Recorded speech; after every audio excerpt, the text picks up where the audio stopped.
Ертеде бір ақ көжек болыпты. Күндер өтіп, ақ көжек бой жетіпті.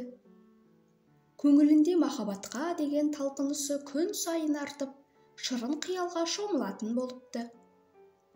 Ақыры ол өз бақытын табу үшін орманға кірмек болыпты. Мұны естіген сұр көжек оны іздеп келіпті. Ақ көжек, орман іші тым қатерлі. Онда көптеген жыртқыш аңдар өмір сүреді. Оның үстіне сен онда өзің ұнатып жейтін сәбіз де өнбейді. Қиналасың ғой, дейді. Алаңсыз бол, мен жетерлік азық түлік алдым. Ашықпаймын, депті де, тәкаппар ақ көжек еш елеместен сөмкесін асынып өз жолына түсіпті. Сұр көжек амалсыздан, қимастықпен ол кеткен жолға қарап үнсіз қалыпты. Ол орман ішінде ұзақ жол жүріпті. Қарны ашса, арқасындағы сөмкесінен сәбіз алып жеп отырыпты. Сонда да оның алған азығы еш таусылмапты. Күндердің бірінде ол бір бөріге кездесіпті. Bir көріп, оның келіскен келбетіне, қауқарлы тұлғасына қарап, ғашық болған ақ көжек оған көңілін білдіріпті. Болмайды, депті бөрі. Менімен бірге болу сен үшін қатерлі. Қорықпаймын, жанымда тек сен болсаң болғаны. Мен ештеңеден де қорықпаймын. Бөрі сүйіп тұрмаса да, мына сүйкімді көжектен айырылып қалғысы келмей мақұл болыпты. Ол ақ көжекті басқа бөрілерден қорғап жүретін болыпты. Ақ көжек те өзін тым бақытты сезініпті. Оның сөмкесіндегі сәбіз де таусылмапты.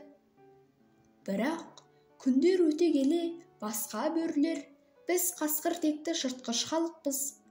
Біздің ортамызда бір әлжуаз қоянның болғаны жараспайды, деп ақыл салыпты. Сонымен өз ортасының салт дәстүрін ұстанған бөрі ақ көжектен айырылысыпты. Қайырымсыз махаббаттан жүрегі жаралы болған көжек көз жасын көлдете отырып тағы да сапарға шығыпты. Махаббаты баянсыз болғанымен ол азықтан еш қиналмапты. Өйткені оның сөмкесіндегі сәбіз қашан да таусылмайды екен. Ол жолда тағы бір алып аюға кездесіпті.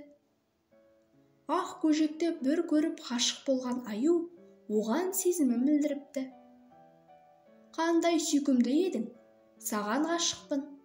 Менің етегімнен ұста, сенен айырылмауға ант етейін, сені бақытты етемін, депті. Біраз күннен соң әрі үміт, әрі қорқыныш ішінде ақ көжек ақыры оған мақұлдығын білдіріпті.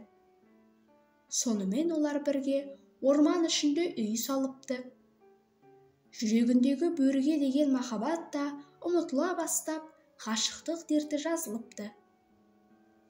Ет қоректі аюмен бірге тамақтана алмаса да, ол азықтан еш тарықпапты. Әйтеуір, белгісіз себеппен оның арқасына асқан сөмкесіндегі сәбіз таусылмайды екен. Күндер өте келе, аю үнемі үйге қайтпайтынды шығарыпты. Bir күні ақ көжек аюдың мойнынан әлде бір аңның әдемі түгін тауып алыпты да күмәндана бастапты. Не деген күмәншіл, қызғаншақ едің? Мүмкін қатты соққан желдің әсерінен ұшып келген түк шығар, деп зекіп тастапты аю.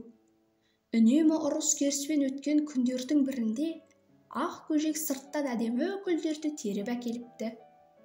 Ол түлкі бекештің үйінің маңынан өтіп бара жатып, терезеден аюдың онымен бірге құшақтасып тұрғанын көріп қалыпты. Ақ көжек қатты қайғырыпты. Дереу үйге келіпті де, шарбағын асынып мәңгі қайтып келместей болып шыға жөнеліпті. Әлде түсі, әлде өңі екені белгісіз, сол баяғы сұр көжекті көріпті. Ұйқылы ояу қалғып кеткен ақ көжектің қасына келіп, сөмкесіне көптеген сәбіз салыпты да, кері бұрылып жүре бергенде, ақ көжек көзін ашып: «Сұр көжек, бұл сен бе? Не істеп жүрсің?» депті әлсіз үнмен. Сұр көжек алдына қарап, үндемей өзін кінәлі сезінген сұр көжек: «Сені ашығып алмасын деп, үнемі соңынан қалмай жүрдім», депті. Мұны естіген ақ көжектің көз жасы көл болыпты.